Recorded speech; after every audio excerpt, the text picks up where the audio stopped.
एक छोटे से गांव में सुशीला नाम की एक बूढ़ी औरत रहती थी। उम्र यही कोई 65 साल। अपनी दोनों बेटियों की शादी कर देने के बाद आज सुशीला बिल्कुल अकेली हो गई थी। वो आज भी बांस की लकड़ियों से सामान बनाकर बेचती थी, जिन्हें बेच बेच कर ही उसने अपनी दोनों बेटियों की शादी की थी। लेकिन दोनों बेटियां कौशल और कविता पिछले कई सालों से अपनी मां से मिलने के लिए नहीं आई थीं और बूढ़ी सुशीला को अपनी बेटियों के घर जाने में शर्म आती थी। जीवन का कोई भरोसा नहीं है।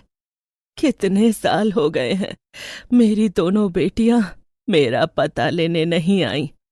अंत समय में भी अगर वो लोग ना आईं तो क्यों ना मैं मरने से पहले एक बार अपनी दोनों बेटियों को जाकर देख लूं।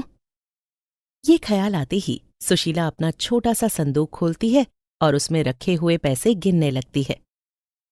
भगवान का शुक्र है, इतने पैसे तो मैंने जोड़ लिए हैं कि दोनों बेटियों के ससुराल होकर आ जाऊं। सुशीला बाजार जाती है और कुछ खाने पीने का सामान लाती है और अपनी बेटियों के लिए उन्हें तैयार करती है। पहले वो शहर जाती है जहां उसकी अमीर बेटी रहती थी।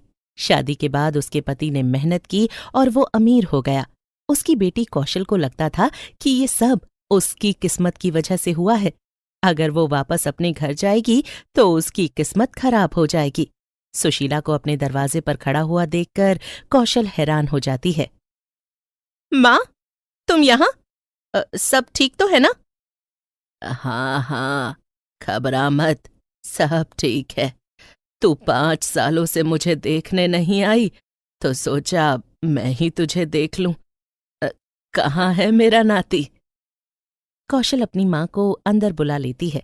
उसके बाद वो अपने बेटे को आवाज देती है। उसका बेटा अब काफी बड़ा हो चुका था, लेकिन अपनी नानी को पहली बार देख रहा था। आप मेरी नानी हो? माँ, तुमने कभी बताया नहीं। कैसे बताती बेटा, इतने अमीर घर की होने के बाद उसे अपनी गरीब माँ की याद कहाँ आई होगी। माँ, मुझे क्यों बातें सुना रही हो? तुम्हारी बेटी नहीं आई, कविता, तुम्हारा पता लेने? नहीं, वो भी कभी नहीं आई।